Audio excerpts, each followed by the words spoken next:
สวัสดีครับพ่อแม่พี่น้องทุกคนวันนี้คือผมไม้ไผ่ก็มาดูวัวแล้วก็เอาไก่ต้อมาด้วยนะครับเดี๋ยวเราไปดูว่า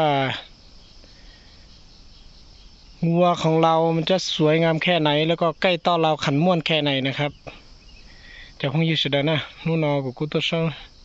ใช้ยูเป็ดฉาเทียสลิดตัวต้นตัวฉายตัวนั้นนั่นละกูงากูตัวยันชลไก่ดีตัวมูใช้ยูเทียยันเล่นแต่ที่มันจีชินเดบอกว่าเป็นลงนะถึงยังไก่นอกูเชี่ยวกว่าละเทียเนี่ยกว่าต่อเขาเสียเจอเทียจีเหตุช่างนอแต่เราอย่าต่อตัวนอจะลำมือยอไล่หักเขานะยินแต่เป็นสุดที่จะมูยะเนี่ยเทียต้องตัวฉันอยู่นะ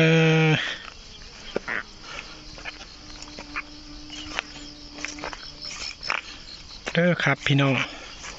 นี่คือสวนหญ้าครับคือสวนหญ้างัวครับอยู่ยังเป๋ด้เกิดตีด้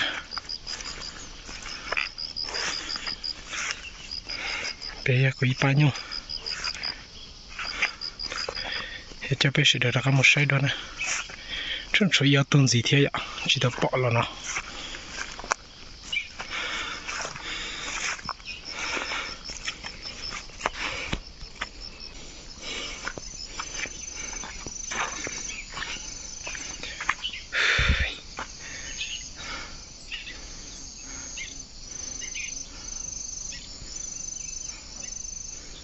ไปไหนกันหมดเฮ้อเฮ้อเฮ้อเฮ้อเฮ้อเฮ้อเฮ้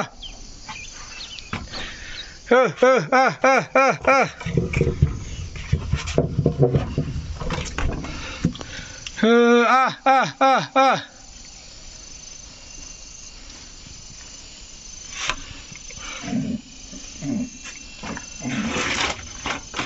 เฮ้ออ่ะอ่ะอ่ะอ่ะเฮ้อเฮ้อเฮ้อเฮ้อเฮ้อเฮ้อเฮ้อเฮ้อเฮ้อเฮ้อ itu loda ya tuh petabo toh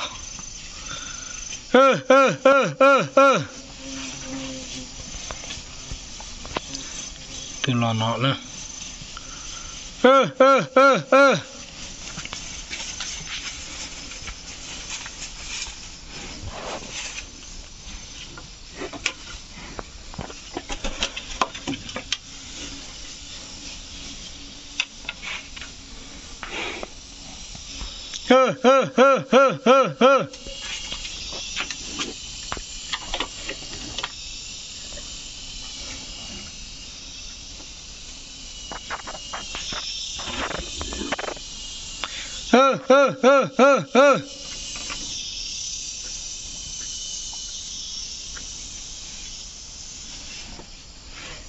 nhà trò pin mong to xia chỉ bé rất nhiều nhu lì nó nữa cho nó giờ tí cho phờ em ba tỏ mua nhà ta xong nó sư cho nó nhưng nó lo lắm nè xử lý chuối từ phờ con bé nhà trò bố bé lúc bố bé nè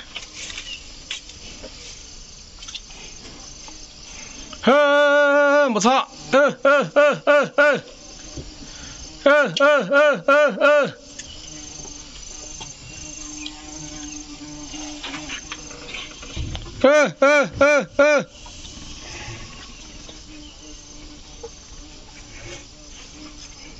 nó họ đây họ nó nè mà vậy thì đủ lo sắp lại theo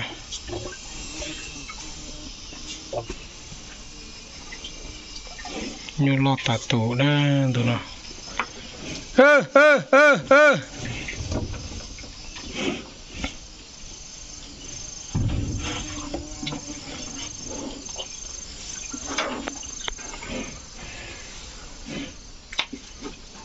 cái to màพร้อม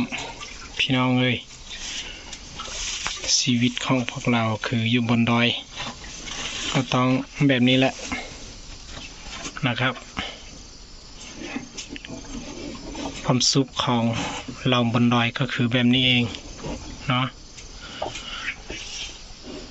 วันเราก็มาดูงัวเที่ยวป่าดูงัวแบบนี้แหละคือความสุขของเราจะนอจะยงปัดเถอะยงไงสวยตัวคนเตะโป๊ะเป๋นะมีจีกุยจะเป็นไม่ใช่ตัวคนเตะเป๋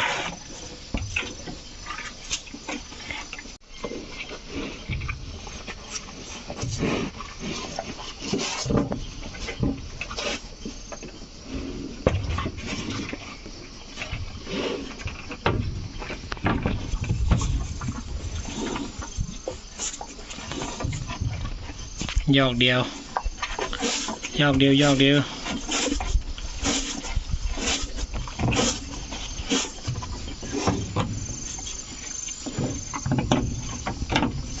ไปชิจามุใช้ตัวกูเดี๋ยวพอไปนะพอไปเราปนต้องพอไปอุปเด็กไปชิจามุใช้นะ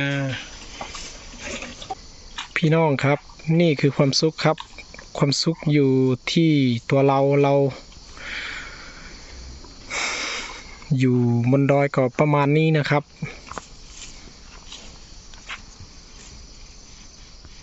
ไปดูกันเลยวัวตัว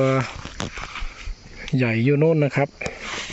อีตัวล้อกุนเด่นๆยังพอเป็นเอาเด้อเป็นหมดใช่เด้อเจ้าเป็ดเดิมหมดใช่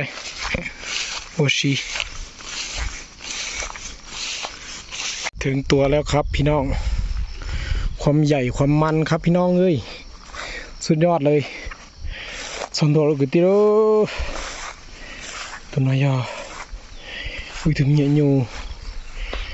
รองเจ็ดชับเปล่าสีแดงทอเลยนะรองเจ็ดรองกู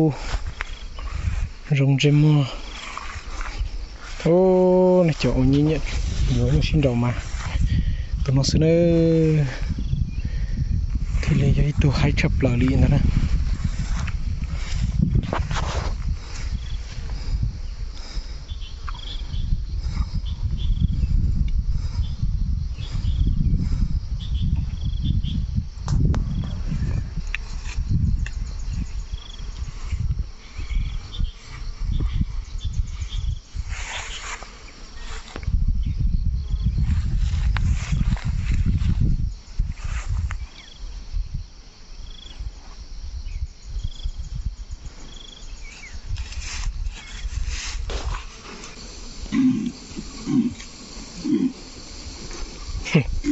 เสียงร้องใหญ่มาก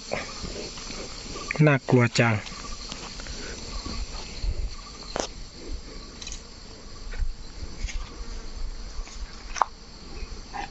เฮ้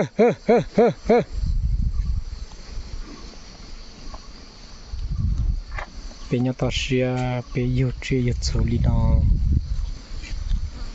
จะหล่อมัวอยู่เนี่ยจะต่อจออยู่ลุยจะลุยยี่ก็ตอนต่อหอเทียจะจอก็เป็นแต่มีตัวมีเยอะต่อมุกเกินตอนตา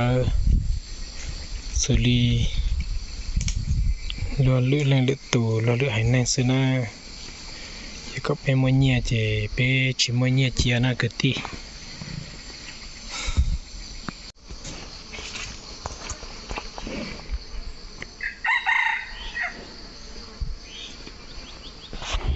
ใกล้คันอยู่เทียงนั่นนะครับ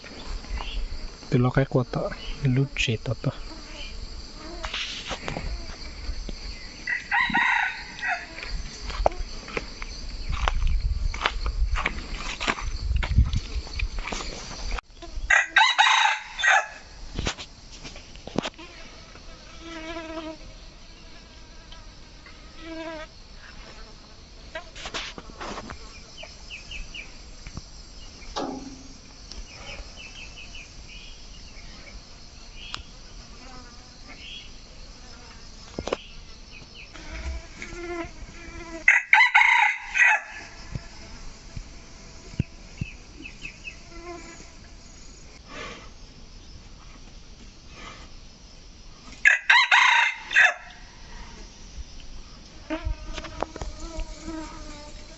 เป็นมาชินจีดอคลิปเช่นนั้นก็ที่พงสุดนะ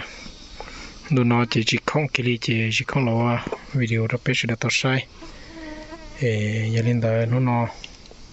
อุตค่าหลังจีเป็นจะพงจะยืดลีนอซื้อเป็นมาชินจีดอตัวนุ่งเชียตัวเด่นนะ